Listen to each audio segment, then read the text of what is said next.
Hey folks, Dr. Mike Israetel here for Renaissance Periodization. Today's video is an interesting topic we usually don't cover here, but why not give it a shot? 10 reasons to consider veganism. We're going to take a pretty in-depth look and see what we can muster up. Now, the big question here, and it's going to be the big question the entire time through the talk, is veganism the way to go? Now, to begin, most vegans sure think that's the case. And quite literally, not only do they themselves go vegan or have gone vegan, but they're very, very keen on, how do I put this best?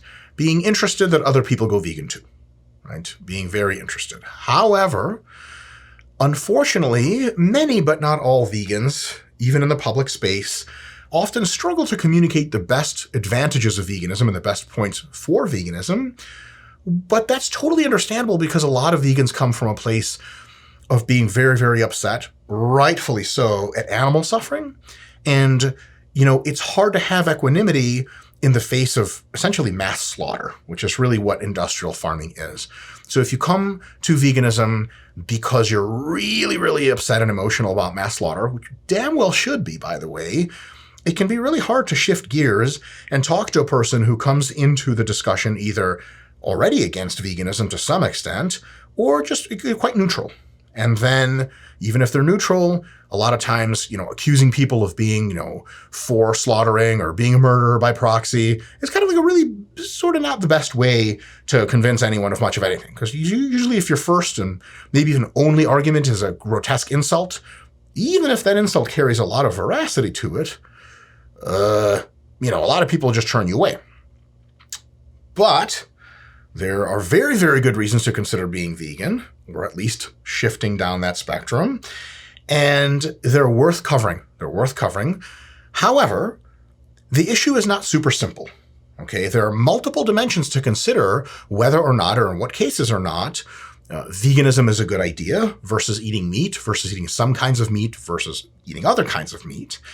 And the answers to, is veganism the right way to go are often spectral. Like they lie on a spectrum. So not so much being vegan is good or being vegan is bad or eating meat is good, eating meat is bad. It's a matter much more of better and worse, and even more so better and worse by what kind of qualifications. So I've taken a stab at this and I've arranged what I think are 10 quite important factors for deciding on meat consumption, 10 factors. And there are almost certainly some I missed. And feel free to bring them up in the comments, by all means. And there are certain nuances of even the factors that I got that I definitely missed. So feel free to bring them up in the comments. That'd be really awesome because other people can read them and get a little bit more educated on the subject. And my goal with this here is to just get us thinking a little bit more about this issue in depth in a sort of tone and an attempt to be quite logical in this situation. Take the emotion dial and turn it down, which a lot of times pro and anti-vegan tend to kind of clash, and there's a lot of emotion, not a whole lot of thinking going on, and maybe we can develop a little bit more clarity on the issue. Now, I will give what I think are some pretty decent approaches and decent recommendations at the end of this video. I'm not going to leave it entirely up to nuance, but there is still quite a bit of nuance there and a lot of personal choice for you, the viewer, to make. So, without further ado, factor number 1, I ranked these, by the way, roughly in my assessment of the order of importance. Very roughly, so plus or minus here. And we're dealing with spectral qualities here. They're on a spectrum. There's not like this is good, this is bad. So for most of these, some of these it's like pretty clear. For most of these, it's like really not bad, possibly even good, all the way to terrible. And we're going to talk about how eating animals, why eating animals, or using them for various products can be anywhere on that scale. So here we go. Pain and suffering. Fact of the matter is, being killed feels bad for almost all animals, most animals, okay? And for very many animals, including very commonly farmed ones, chickens to a pretty good extent, cows to a huge extent, and pigs to an enormous extent, probably being killed and slaughtered and being factory farmed feels terrible, really, really, really, really bad, right? But to put this in context, there are degrees here. So there's a spectrum. for my assessment. And these are just kind of examples, but I think they lie relatively accurately in relation to each other on the spectrum. And you can probably see them right there. Here's the deal. The worst thing in many instances is to kill, slaughter, and including raise and farm in very inhumane conditions, a highly intelligent and very reflective being.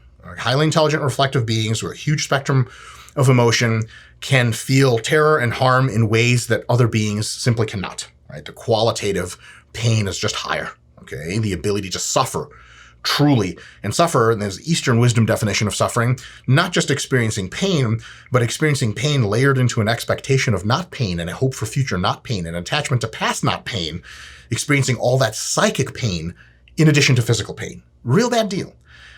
So the beings that experience that the most are highly reflective and intelligent humans. So if we were to farm and eat highly reflective and intelligent humans, we'd be doing like the most terrible possible crazy thing. Tons of pain and suffering is caused. Now, cows, chickens, and pigs, actually chickens, cows, and pigs in that order, experience incrementally more pain and suffering at a deeper and deeper level, but probably less so than humans because they simply don't have that ability to reflect nearly as much, okay? So chickens, cows, and pigs, so for example, if you get a pig and he's eating at a factory farm and he's not proximately currently being hurt, and there's not a ton of squealing around him going on and, sort of getting him to think, oh God, I'm going to die really soon. There's probably quite a few times during a pig's life where he's just sort of happily eating and there's pain and suffering to come later, but he probably doesn't have a huge ability to anticipate that and suffer currently for pain that's anticipatorily future caused. So what a human does for sure. So if you get a rather intelligent human, this is like pure terror where he knows like even as he's eating, he's like, I'm just going to get like electroshocked right now and I can see everyone around me and our society's gone and all these people are emoting around me and it's terrible and I know I'm going to die soon and get tortured. This is awful, right? So pigs probably do this quite a bit, not as much as humans. So less suffering per unit animal. Cows do this probably quite a bit, maybe not as much as pigs, but it's a toss-up. Chickens probably do this considerably less, but it's just not as smart, right? Then you keep moving down the spectrum. What about fish? Okay, there's a considerable amount of debate in the technical literature here in neuroscience about what it is fish think and feel.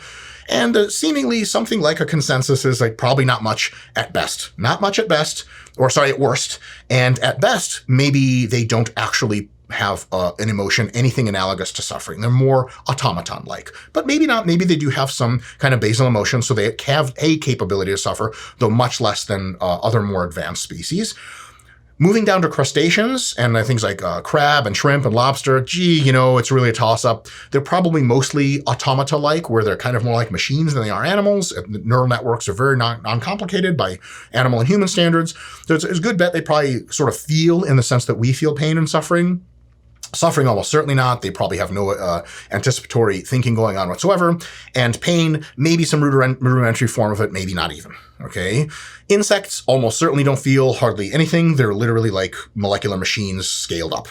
And laboratory meat wins this one huge because there's nobody in pain and nobody in suffering. It's just quite peculiar when you talk to some folks and they're like, I'm so vegan, I won't even eat laboratory meat. It's like, that's interesting personal choice, totally respect. But as far as like telling other people that that's what they should be doing, difficult to convince someone, at least on the suffering and pain dimension, because gee whiz, lab meat doesn't cause pain and suffering at all. And if you're going to try to drive a hard bargain and say, listen, all animals suffer and feel pain to the same extent, that's actually categorically false. And it's by no means clear that insects, crustaceans, and maybe even fish have pain and suffering at all. Maybe fish, definitely chickens, cows, and pigs, so on and so forth. So here, we can start to see this on a spectrum and kind of appreciate, okay, if someone says, well, animals don't suffer, you're like, what about pigs? Like, nah, pigs, like, they don't feel pain. Like, that's almost certainly false. And so, yes, we probably should feel at least very, very bad about hurting pigs, cows, and chickens, sort of in that order descending. So that's just that. That's just that variable. Moving on. Number 2 is what I term political precedent. So a lot of times in discussions, certain types of vegans, not all, not remotely all, will say, listen, you're okay with eating animals, right?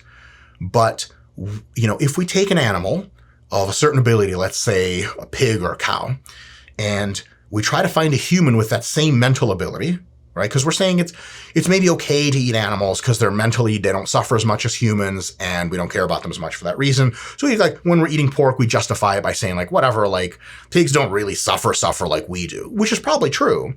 But, they still suffer a crap load. We'll get to that again later. So then you start thinking, okay, what if we take an equivalent human intellectually to a pig?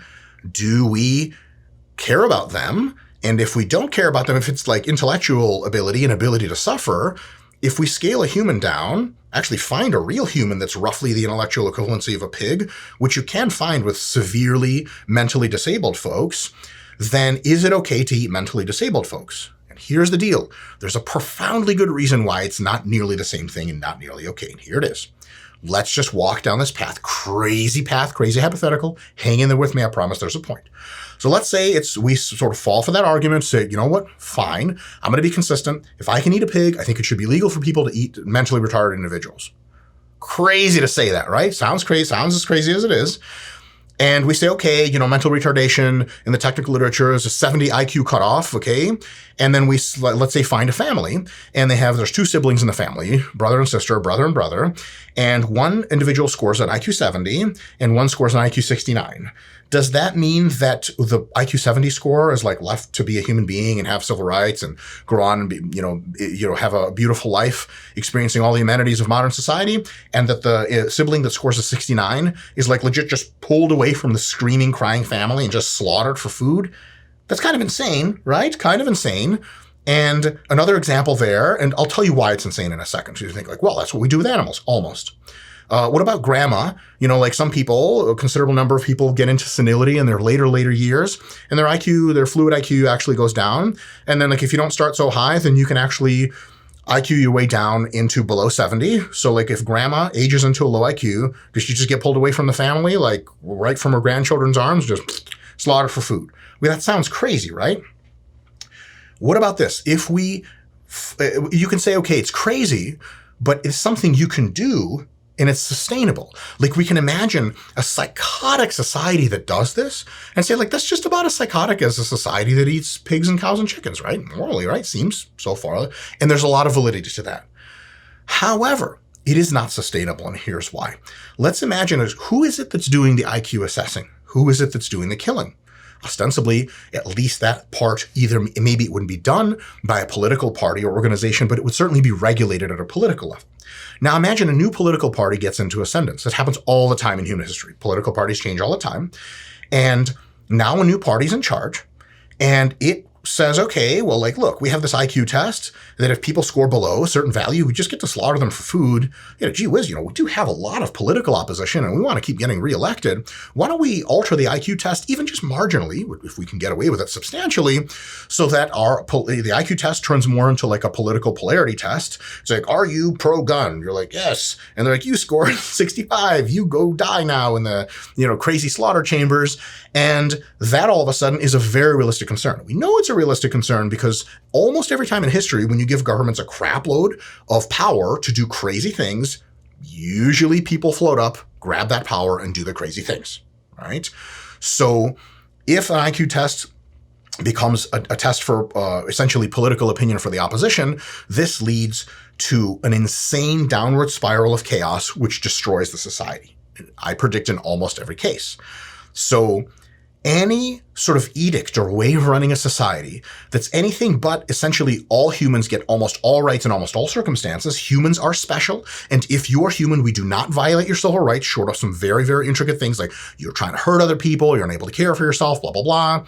Then if it's anything other than that, if we start making like, well, some humans we can kill for food and some we can't, and we have some kind of remotely arbitrary rule set to which one of those sides people fall on, this becomes wildly untenable. It is very likely to destabilize society. And of course, a destabilized society means no more Elon Musk, no more Tesla, no more Amazon food delivery, no more refrigeration, no more cooling, no more modern medicine, and we're all back in the gutter in the fucking jungle, right? So really, really bad for everyone. Right? What this does, this line of reasoning renders the so it's okay to eat mentally disabled people argument as very, very weak. Okay? Eating even very intelligent animals with a lot of feelings doesn't muck with that because we have a rule that says we're allowed to eat pigs, and if we can eat pigs, it doesn't destabilize society. If we say, well, pigs are just as intelligent and able to perform various functions as some people, why don't we make a rule that says eat some people? That destabilizes society. Okay, feel free to disagree and let us know in the comments. But that's kind of a bad deal, which is why this argument sort of for animal rights, the human equivocation argument, falls pretty flatly on its face. Okay, so from a perspective of political precedent, it is absolutely fine, in my assessment, to say that, look, humans are special because humans are organized into a society, and in order for that human society to continue to prosper and flourish and grow, we can't just randomly kill off some humans here and there. Even non-randomly, it's a really bad idea. Right? So that is what it is. And of all the arguments for veganism, we're going to take that one and we're going to put it aside because it's probably not helpful for that reason. All right, moving on. Number 3 is rights reciprocity ability. Okay? Little thought experiment. You take a room, a completely closed off room, nowhere to run. You take a vegan, a very good person, bowl of water, and adult gigantic male pig. Okay? And you just don't give them any food for forever. Eventually, the pig will almost certainly eat the vegan. Okay? Because first of all, the vegan is highly unlikely to eat the pig out of respect for that pig's animal rights. The thing is, pigs don't have a respect for other creatures' rights. They probably don't have the psychological wherewithal to even imagine that there is this concept called rights and that there's this concept called respect. They don't do a whole lot of that, okay? Possibly none of it at all. So the pig is unable to respect rights.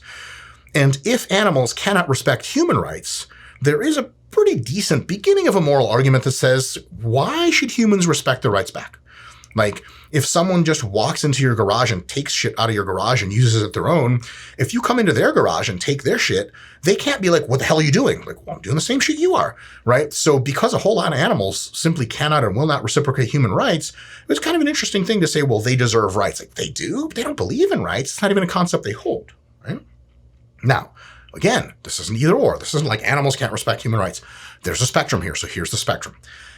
At the very tail end of the spectrum, on the super, super bad side, is if we eat rights-respecting humans. Okay, go back to like in the Holocaust, no one was eaten, but you just go back and just imagine the Holocaust. Okay, you got some person that's an electrical engineer today, and tomorrow they're in a fucking cage. And you're like, I shouldn't have to respect their rights. I'm like, why? They can respect yours. Like, the mental gymnastics are really painful, right?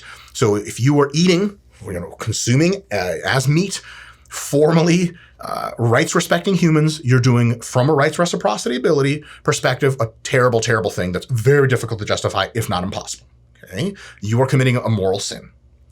Now, we scale that down a little bit, and we have a slightly less bad situation of, let's say, eating bunny rabbits. Okay, when you eat a bunny rabbits do not have a moral calculus whereby they won't hurt you almost under any circumstance because they respect your right to property and the property of your own body and liberty and pursuit of happiness. They don't do any shit like that. They just don't have the offensive weaponry to kill you and don't have the instinctual drive to kill you, nor do they really have meat hunger, so there's no good reason for them to ever kill you. So they can't hurt you, but only from lack of ability. So we're not going to cut them all the slack in the world from a rights perspective, but if you eat a bunny, it's kind of like, at least it would never do that to you. Now, not because it's morally good, just because it's morally inept and at least doesn't have any ill will, right? So bad, definitely not as bad as eating a potentially rights-respecting human, but still bad. Further down is eating a cow. Like, given the opportunity, if a cow tramples the shit out of you because it's scared or it's just trying to get somewhere, or if you get put in a container with a bull, like a male cow, it'll fucking kill you because it's a territorial, super mean animal. And I promise it won't lose any sleep over that fact. So not a whole lot of moral agency going on there, not a whole lot of rights respecting. So like if you kill a cow from the rights reciprocity ability, it's not the greatest thing in the world because cows aren't super mean. They're not trying to go out of their way to kill you, but it's not the worst thing in the world, just from this perspective, right?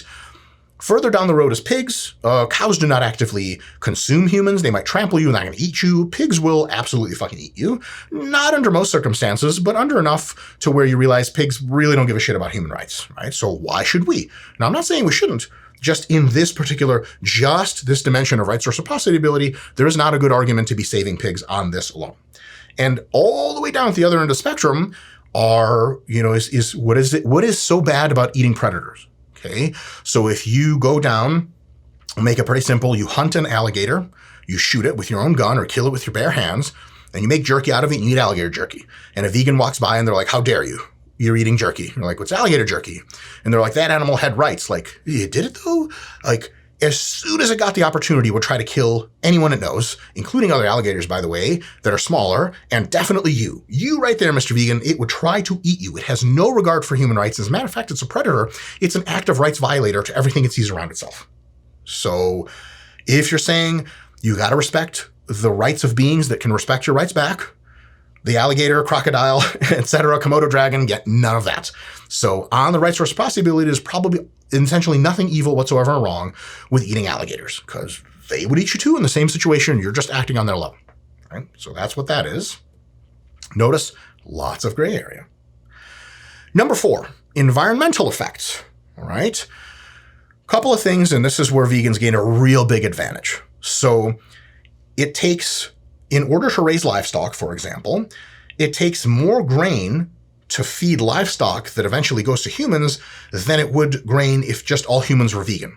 That step of going from the energy density of grain and feeding it into animals and then feeding into ourselves, that animal step, wildly inefficient and requires way more environmental degradation, right? It takes up a ton of land area. It pollutes a lot more. If we didn't have animal agriculture, there would be significantly less pollution. So check, super easy one for the vegan cause. Factory farms specifically cause a good deal of global pollution, specifically depositing carbon into the atmosphere. And some calculations, probably the best ones, is like something like a 2%, 2.5% net carbon cost per individual, per capita. So if someone goes from being a meat eater or just an omnivore to vegan, they produce 2 to 2.5% per person per year less carbon to contribute to anthropogenic global warming. Not the end of the world, as global warming is also not the end of the world, TLDR, but definitely a net negative and, quite a big cost. Quite a big cost, something definitely to think about. Not life-altering, but definitely not a great thing, right? And lastly, although I'm sure there's many more other environmental points you can make, sort of just to illustrate this principle here, farming animals can increase, the occurrence and spread of zoonotic diseases significantly. All right, so where you guys think coronavirus came from? Came from a Chinese lab, man. I swear to God, the CIA is controlled by China. I had to say it. It's those times still. But in all seriousness, even if coronavirus is somehow made by a Chinese lab, sure, there's probably 5% chance that happened. There's a ton of diseases we just get from like agriculture and wet markets and farming animals that we just straight up would never get if we never consumed animals. So, that's definitely a thing. However, slightly to the omnivore perspective, is that hunting animals, especially ones that tend to become overpopulated and get a lot of disease going, hunting animals may actually be an environmental plus. So hunting actually comes out pretty good in this scenario, just for environmental effects. So if we take a look at this on a spectral perspective, at the very right-hand corner, very, very bad, are mega polluting and disruptive factory farms and the delivery trucks that take the meat from the farms to the slaughterhouse to store, blah, blah, blah, blah. All very, very bad, very polluting, very bad for the environment. Now, if you take that factory farming, and this is already happening all the time, it could happen faster, and make it ultra modern, then all of that stuff is cleaned up significantly. You can take and still have factory farming, but make it much more environmentally clean. It is absolutely possible. It increases slightly the cost of meat at the store, but for a very good reason. And as innovation continues to proceed, the cost of meat goes back down. So it's like a very short-term cost for a very long-term benefit of not as much pollution. So that is much less. It's still bad, still have some pollution, but much less than with really just not giving a fuck type industrial farming where sludge goes out and into the river and you're like, meh, whatever, drop cigarette into sludge, forest fire. Next are pasture-raised animals in limited areas. So clearly, if you just pasture-raise everything, some people have done the calculations. If we have pasture-raised animals, but we eat as much meat as a society as we do today, 90% of the Earth's surface is going to be pastures. That means fucking deserts are gone, marshes are gone, rainforests are gone, almost no diversity, almost all the species are dead, real bad deal. But if you have a very small number, relatively speaking, small area of farming, and you have pasture-raised animals in limited areas, then the environmental effects are not nearly as bad. Much, much less than any kind of industrialized attempt to farm. And then, of course, you have lab-grown meat, which has no farming with it whatsoever. It is an industrial process, so it does cost some environmental cost, but much less of one. And then at the very other end, actually in the plus side, is a responsible hunting of excessive populations. I grew up mostly in Michigan, and in Michigan, the deer have like no fucking natural predators because there's no more wolves and no more bears. And so the deer fuck like animals, literally. And then there's a shitload of them and they just fucking run into cars all the time. They get all crazy diseases, overpopulation, blah, blah, blah.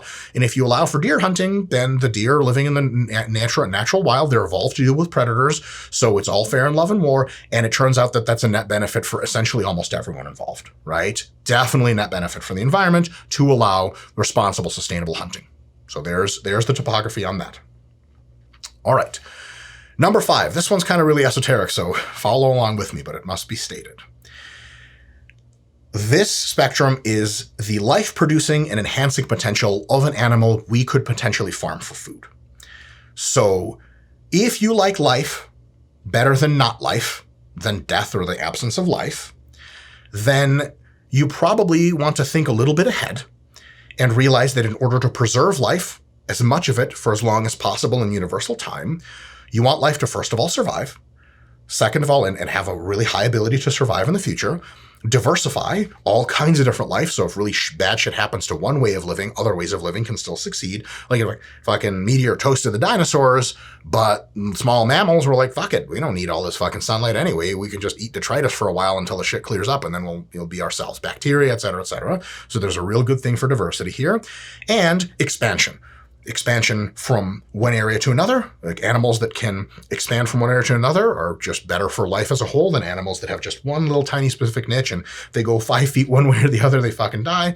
And then, of course, expanding through continents, through the oceans, all around the world, and in something that is uniquely human to potentially other planets, other stars in the entire universe, which almost certainly, if we don't fucking kill ourselves here on Earth, will happen, right?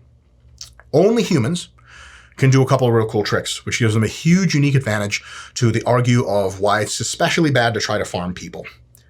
And conversely, why vegan arguments that say, why don't we just farm people, don't really hold a ton of water.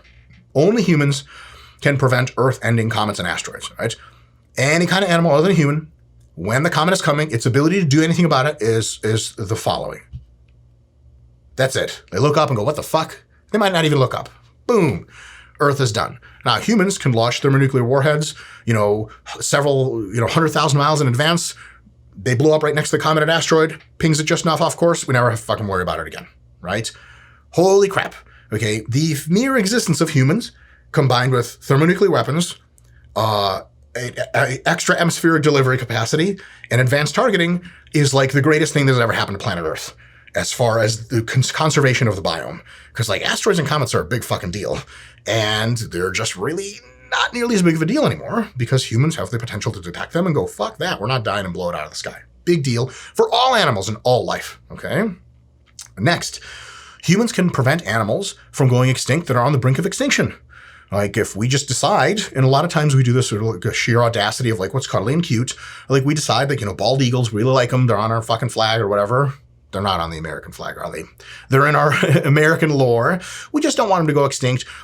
People go and they take classes at a university, and the extra credit is you go into a conservatory and you feed baby eagles with the pipette and you train them and they fly off in the wild, and we can literally have saved many species from extinction. Of course, we've caused a ton of extinction too, but only because we are powerful enough to do so. We're also powerful enough to save a bunch of animals. No other animal has that capability, at least willingly, right? And the biggest one is humans are currently the only animal on Earth able to innovate to a sufficient degree to eventually spread life to other planets and stars. Okay, so when in maybe 100,000 years, you look outside view of our galaxy, you're going to be like, oh my God, it's teeming with life. Humans did it. Humans fucking did it. Cows and pigs and chicken sure as fuck didn't do that shit, right? They're valuable in their own way, but they're not valuable in that way. So from the perspective of what has the most life-enhancing and life-producing potential, and also not just producing life, but enhancing it, making more happiness, for example, for other creatures, we can do a little bit of a ranking, a little bit of a spectrum. So here it is. If you kill Elon Musk and eat him for food, right? People are always saying like super crazy leftists to be like, kill the rich or eat the rich. Like the rich are the most productive people on the planet in a free society. They invent all that. I don't want Bill Gates to get eaten. He made Microsoft Excel. I'm using Microsoft PowerPoint to read this shit right now. I have nothing to do. And they go, who the fuck invented YouTube? YouTube, if we kill like Sergey Brin or whatever who has Google, there'd be no YouTube. It would be really shitty. Forget all that. Elon Musk may be the guy or someone like him to push us into the fucking stars, to colonize the fucking universe.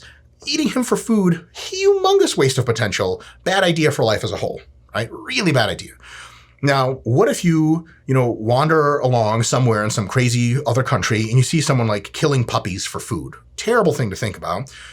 Your first thought could be all the suffering and pain, which is completely valid. But on this spectrum alone, you could be like, man, those puppies would probably provide a whole lot more happiness to someone as a pet than they would as a piece of meat or something like that. Like there's tons of other animals that aren't particularly good as pets. At least these could provide more happiness. So killing puppies, at least on that regard, is a really, really, really terrible thing. Not as bad as killing Elon Musk, but pretty bad. Then we get into real murky territory.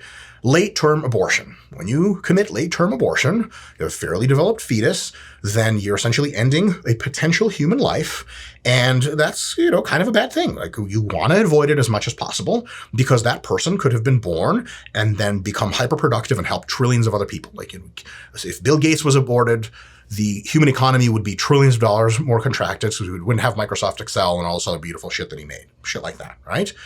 Early term abortion, not as bad because that thing is not sufficiently as developed and it doesn't have as much life-creating potential because it's not as well on its way. Still, you want to avoid it, sort of casually going around getting abortions, but not as bad as late-term abortion, which is why most people, even when they're pro-choice, they're not like, yeah, fucking whatever, it doesn't matter. Like most people are like, hey, if I want an abortion, when should I get it? Like as soon as possible, the earlier the better. And that's probably really good advice on this spectrum alone.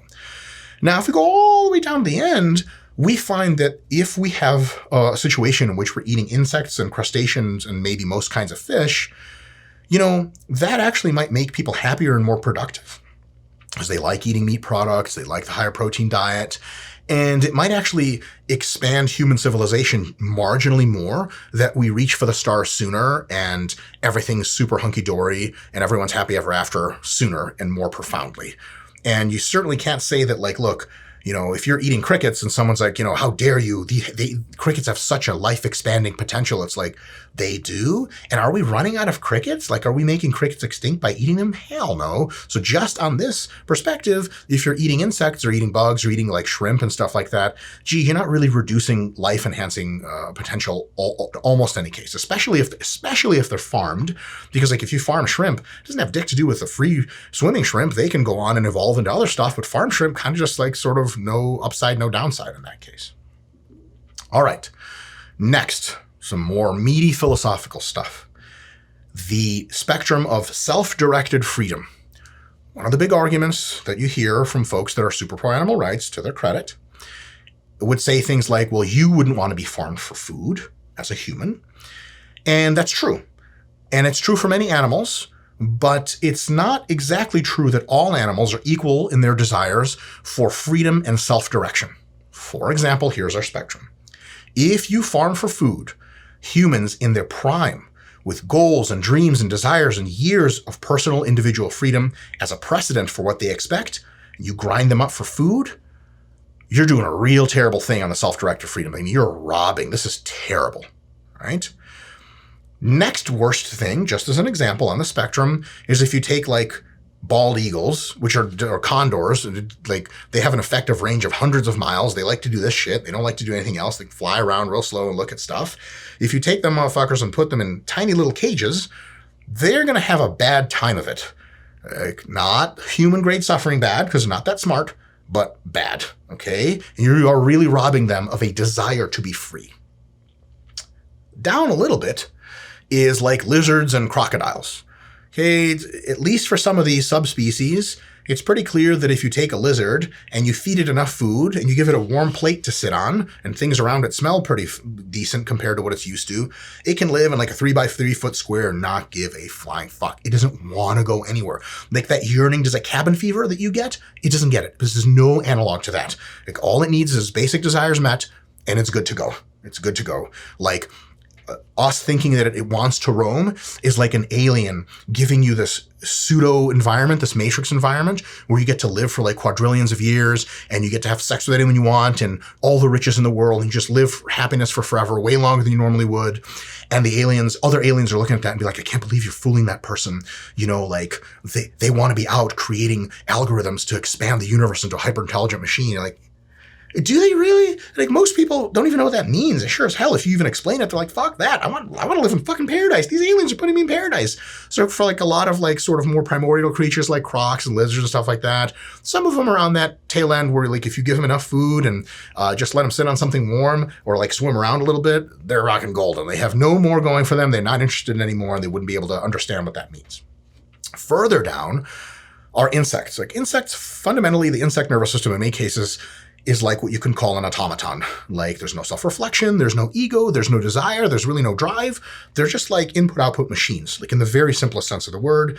If we eat them for food, we're not robbing them of their freedom. They don't have a concept of freedom. They have no appreciation for it. There's no analog for it. It's just not a thing. It's just not a thing. So taking this whole thing together, you can start to see like, okay, farming pigs and cows and stuff like that's pretty bad, but not as bad as like if we were farming bald eagles and not nearly as bad as if we were farming human beings. Take that for what it is, just by itself for now.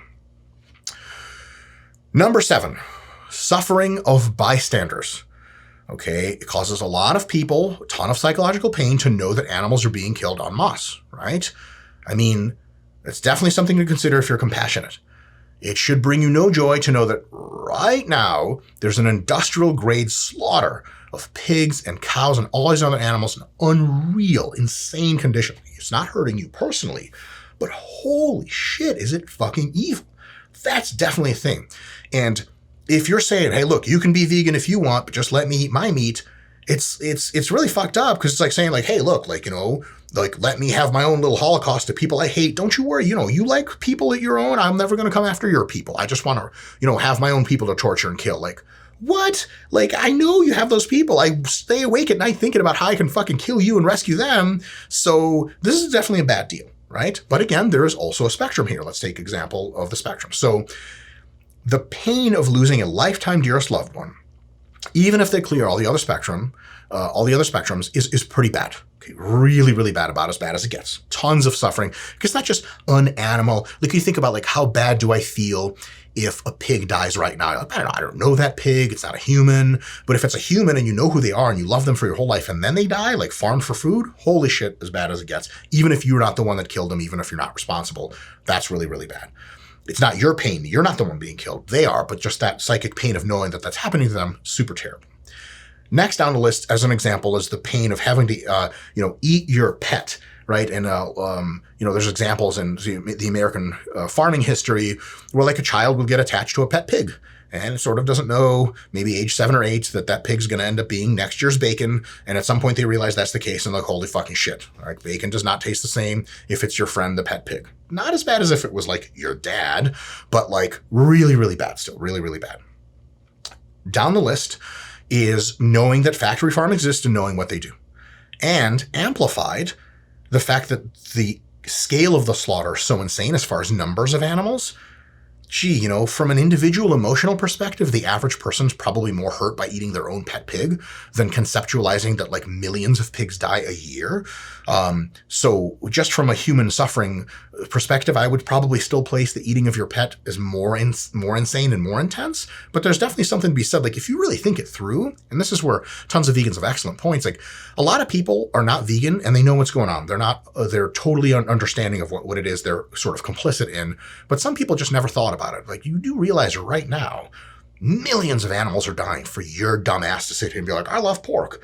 And if you're like, yep, I've thought that through and on the trade-off, I'm fine with it. Respect, I'll shake your hand. But a lot of people are like, oh my God, I can't fucking do this. And that's total respect. That's a perfectly fine way to go, right? On the other end, there are people that are so kind of insanely pro-animal rights, they're just not making any more sense. So some people think that wearing even fake fur, not real fur, things that look like fur, it makes them feel icky inside because it looks enough like real fur and it reminds them enough of death and suffering that they think fake fur should be illegal. Gee whiz, that doesn't exactly tug at the heartstrings of most people. Now, it's totally understandable if you feel like that. Total respect. But it's not going to be the most convincing argument you can ever tell anyone. So if you are an animal rights activist, I probably would start at saying, look, let's just talk about how it would feel to get your pet pig killed. Like, now imagine that times 10 million a year or something like that. I wouldn't start with like, what's up with that fake fur you're wearing, you fucking carnist cocksucker, and be like, okay, what?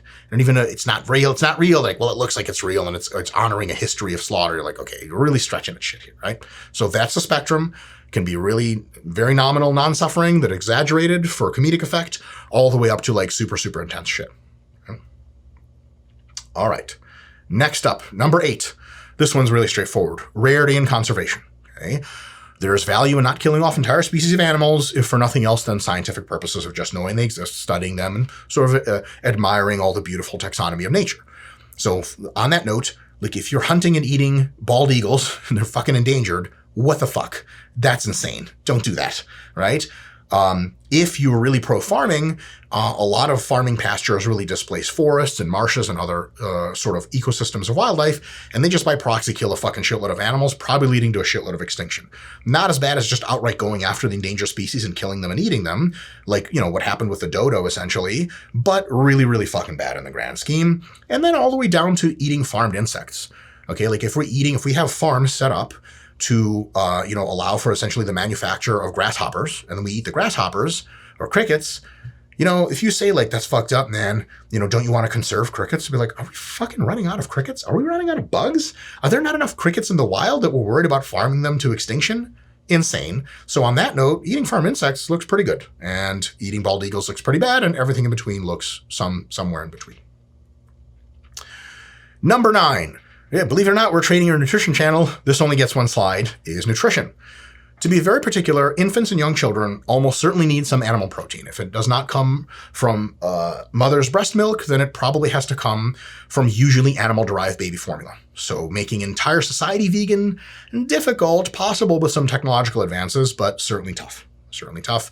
However, for the rest of us, human adults, with just a moderate inconvenience and having to take some supplements and counting some macros and micros, you can probably get the same health, the same performance, the same everything, and never eat meat again, and essentially suffer zero health or performance consequences, right? Now, if you have seafood and fish, then you can get ultra high quality protein and really, really healthy animal fat very easily. And hint, hint, wink, wink, it also ranks really low on animal suffering in a ton of the other spectra, because it's just not the same as eating like a pig with 50 trillion different emotions. You eating a shrimp, I subsume it has few, if any, emotions at all, probably no emotions at all, right? So on nutrition, the vegan argument is great, but I don't want you to think that I'm saying the vegans won that argument. What I want you to think is, if you think you have to eat like dead, bleeding cows, bullshit, you don't have to fucking do that. And if you think you have to go vegan and you get all these nutritional benefits that are special, also not true. There's nothing special about being vegan. You can be just as healthy being not vegan. And a very interesting trade-off for really, really optimizing health and the morality of the situation on all the other spectra is like eating seafood and fish seems to be a pretty good middle ground. Pretty good middle ground. Lastly, and I do mean lastly because this is by far the least ranked thing, when I start saying it, you'll probably tend to agree, is taste and enjoyment. Okay, almost everyone has the desire to eat meat. It is a human universal termed meat hunger. It has its own term. Okay, you can just be regular hungry, and you can be meat hungry, where they feed you and get as much bread and beer and veggies as you want, and then you're like, I want fucking meat. Even vegans have this, which is why vegan cuisines often have fake meats that are designed to replicate the texture and taste of meat. Okay, really illustrating that humans did co-evolve with eating meat substantially, right? Which is probably pretty much settled science at this point. Another thing is that global cuisines, Thai food, Japanese food, you name it, Italian food, Burmese food, they rely very heavily on animal products in almost every case. And if we just make the world vegan tomorrow, it would upend a lot of that cultural inheritance significantly. Like coming up to Italian grandma and be like, no more meatballs, grandma, use fake meat. She'd be like, what the fuck? Like, small concern, but it sure makes grandma pretty sad, right? Again, very small concern in the relative scheme. Good news is fake meat vegan products are getting better and better, like the Impossible Burgers, as I've been told, very, very good. I look forward to trying one at some point, and almost undifferentiable from meat as far as at least a lot of people say. Maybe not everyone, but it's getting better all the time. And again, seafood seems to dodge a bunch of problems here, because there's probably very few downsides of eating seafood and fish as far as any of the other vegan concerns, but tons of cultures rely heavily on seafood and fish and can continue to have their beautiful cultural history and expression of modern cuisine. Okay, so big list of listing all 10 of these concerns and sort of giving like a really one-phrase quick assessment of how it stacks up in the grand architecture. And don't you worry, we have 2 more slides where we'll be breaking this down a little bit and leading to some conclusions. So number 1, pain and suffering. Anything above a fish, like chickens, cows, pigs, ... anything more advanced than fish is pretty bad. Okay? And remember, again, there's a spectrum here up to, if you think of it in certain ways, terrible. Okay, at least pretty bad. If you're really, really sort of like unemotional about it, you're like, yeah, like logically it's pretty bad to kill all those things that have feelings. And if you're really emoting, you're like, this is the worst thing that's ever happened. And you may not be wrong. Okay, so at least very bad. Political precedent.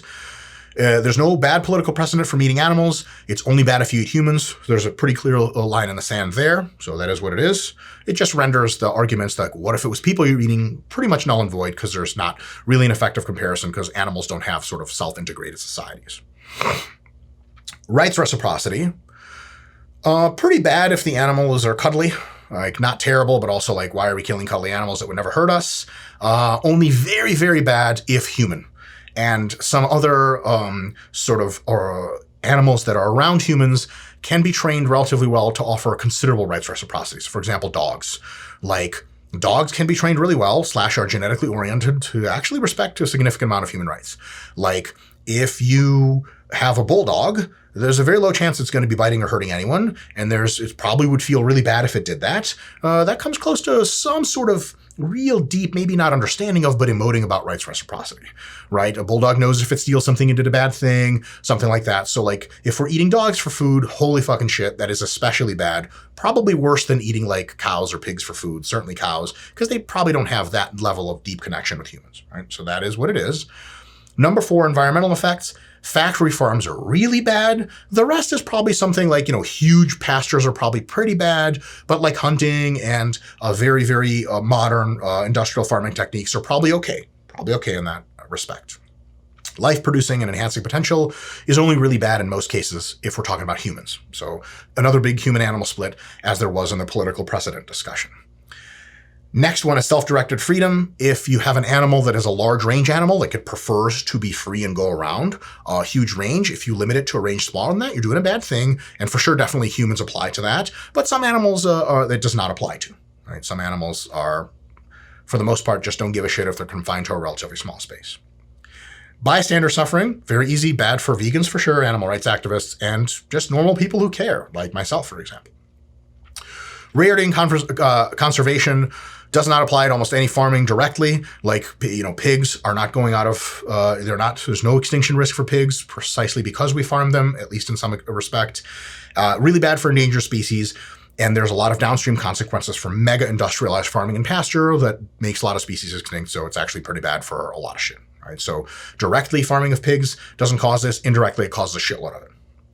Nutrition, in most cases, there's no need to eat meat, but there's also not a huge harm in one way or the other if some kinds of meats like, insects and shrimp and crustaceans and potentially even some fish.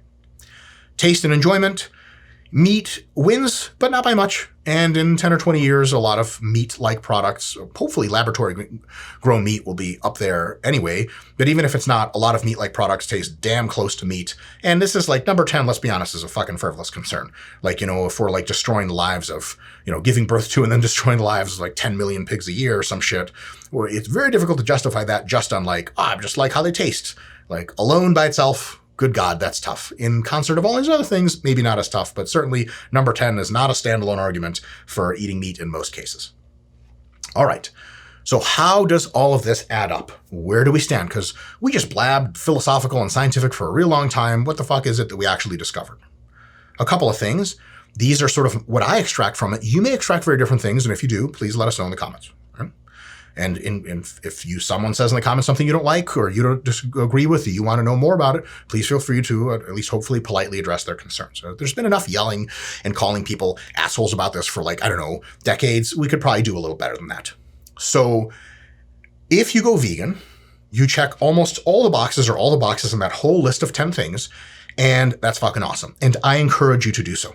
I think if you don't care one way or another for any other reasons, if you're vegan or not, go vegan. It's fucking sweet. Like, the vegans won this one. They fucking won. And when lab-grown meat comes around, your boy's going vegan too. And everyone should, because it's fucking sweet. First of all, you get to eat shit made out of a lab. That's cool, because it's all sciencey and shit. You feel like Dolph Lundgren from Rocky IV. And also, it's just super convenient, great environmental benefits, no suffering, all the way down the line. Now, if you don't quite want to go vegan, if you eat from insects up through fish inclusive, so including the crustaceans and shrimp and crab and stuff like that, you're probably doing almost no harm in any one of these categories, including pain and suffering, because most of these animals probably don't experience anything like pain and suffering. And so this is a huge step forward. So if you're like, dude, I want to go vegan, but god damn it, sushi's good, you're fucking golden. Just eat sushi and eat plenty of fish and also shrimp and all this other stuff. But, if you can find it in your heart or in your taste preferences and desires to avoid eating pigs and cows and chickens and shit like that, then this is huge. It's not like and a lot of vegans make a huge mistake of this, not all, but a lot, of like, they watch you eat shrimp and they're like, you fucking asshole. Like, look, way better than eating chickens and cows and pigs, especially pigs and cows, which are quite emoting, super smart, very social. So if you can just eat, all the way up to fish and down all the way through insects, man, you're doing an awesome, awesome thing, huge step forward. So if you can't find it in your heart to just cut out meat completely, then this is a really, really awesome step. I highly encourage it. Now, this will probably surprise at least some of you, maybe not most, especially if you've been paying attention. If you hunt animals that we sort of have designated as not likely to become extinct and naturally overpopulate anyway, then you're very morally defensible. So if you go upstate and shoot a deer and bring it back and make venison out of it and eat it all bloody, the most hardcore vegans in almost all cases, if they're being intellectual about it and have followed through this whole thing, they should be like, yeah, word up, that seems fine, right? That deer is going to fucking die anyway. It could die from like a hobbling, nasty 10-day illness where fucking finally like various critters just eat it from the inside out. Fucking terrible. Or, at the prime of its life, it could get fucking zapped with one bullet, never feel a thing, and then make some other people happy with its body. Pretty morally defensible in my view. Just don't hunt endangered species for the fucking love of God, right? Like, so hunting, like upstate Nebraska, shooting deer, fucking sweet. Shooting pigs, fucking sweet. If you're like post Instagram pictures of yourself, like some people have in the last couple of years, like ultra rich cocksuckers, like I'm in Africa hunting a fucking giraffe. Like, what the fuck is wrong with the giraffes? Are fucking barely alive. There's most of them are in zoos and you're out there fucking killing one. Like, what is it that you get out of this whole process? Fucking leave the giraffes alone. Hunt animals that don't have a population problem. That's probably a pretty good start. And in fact, very morally, not just neutral, but possibly even morally defensible, like a good thing. Like you're making sure that animals don't overpopulate, get crazy diseases and all that stuff, which is actually really good. Now, if you eat beef, pork, chicken, etc., you're doing quite a bit of harm. If you're cool to just take that morally on the face, respect. Okay? So you can't walk around really being an intellectual and being like, man, fuck it. Like, I'm not doing any harm. You're doing a shitload of harm. Shitload of harm. What you can do, if you're totally cool with doing harm, hey, listen, at least you're speaking it out loud. If you're not cool with doing so much harm, you can do some things and still hang on to eating chickens, pigs, and cows, and other animals like that. Consider purchasing from / advocating for more humane and environmentally friendly farming conditions, right? This is a really big thing that can make a huge impact and actually bring you very close to veganism on the sort of total moral calculus here. Like, especially if the animals grow up happy, they're given medicine so that they don't die of really nasty diseases they would in the wild. They're fenced off and guarded from predators, because predators fuck animals in the ass all the time in the wild. And they grow up happy and around their friends, and at some point they're just slaughtered very humanely. Fuck, man, that's like maybe a net good. Right? So you can just continue to eat those animals and be morally like shake vegans' hands and be like, we're not doing any harm to animals. We're keeping them safe. We're keeping them, away from predators, keeping them healthy. And then at the sort of prime or toward the end of their life, we, very humanely slaughter them. They don't have to go through any super crazy shit as far as like losing a hoof and fucking walking around on a half bloody stump for like 3 months and just losing body weight until you eventually die. That's how nature works, by the way, folks. Nature's fucking awful. Maybe it's not a bad thing at all. So the quest for veganism is a very, very morally righteous one, but it doesn't have to be the only quest. If you really care about animal suffering, which is a good idea to care about, you can do a lot by simply buying the kind of products that are noted to be like farmed in a sustainable and very ethically sourced food is a real good idea. And even if you want to go to the level of saying, because animals can't advocate for themselves, maybe we should have a legal system that advocates for them, then maybe that's a consideration as well. So maybe we could have a set of laws in the EU or in the United States that says, look, you can hunt everything you fucking want as long as it's not, endangered. And if you're going to farm, you have to meet these basic criteria of, at least don't fucking make the animals' lives miserable. And then maybe we're off to a real good start. And possibly even that's as good as it gets. All right. It's so good in this case. We can do so much good by changing the way we're farming and treating animals that it turns out most arguments against eating meat, that is to say most arguments for veganism, just lose most of their steam if cruel factory farming is out. Or it changes to be not cruel, then a lot of veganism arguments really just don't hold much merit anymore. If you care about animal welfare and the welfare of the planet as an ecosystem a lot, and you really want to do the most good, I would recommend, in my analysis of what's going on, for you to put as much resource as you're capable or interested in putting into advocating for humanizing, right, making more humane, and cleaning up, reducing the environmental impact of factory farming first. That's where you can do the most good. So if you have a spectrum of what you can do to help animal suffering and help the planetary ecosystem, advocating for factory farms to change their processes to become way more humane and way less polluting is probably one of the best uses of your time if you really give a shit and think it through, not just feel it through. And like all the way in the end is like a famous actress walks out in a fur coat from like a Lamborghini purchasing area, like a Lambo dealership, and you like squirt fake blood on her fur coat and ruin it. You fucking meteor scumbag. Like you're really just entertaining yourself. You're emoting. It feels good to be righteous. But what you're accomplishing is just people fucking hate you more. And then they think vegans are insane people and they hate them. And anytime vegans are like, hey, I have some good points. And there's a video, it says YouTube video, vegan convinces blah, blah. And they're like, I'm not going to click on that. Vegans are nuts, right? So if you're in that camp, you say you care about animals a lot, but you're doing something that has maybe a net negative effect on animal welfare and on the ecosystem of the planet. Whereas if you start to intelligently advocate and as a consumer to other people and to corporations, try to demand with your dollars better factory farming conditions that are way more humane, less factory farms, more open ranges and a constraint, and of course, less environmental pollution, then you're doing a really awesome thing that really helps. Now, I know this is like a technical thing and it's more of like voting with your dollars and voting with your ballots and less like squirting blood in people's faces. It doesn't feel gutturally as good, but remember, you're a human being. You have the ability to think as well as to feel, and you can choose to do better by thinking a bit more and understanding that while your feelings have a ton of validity, how action really happens, how change really best happens is through your logic, not just through your emotions. Folks, holy crap, that's a whole lot. If you hate this video, let us know. If you love this video, let us know. Either way, like, subscribe, comment, dislike, do whatever you do. See you next time.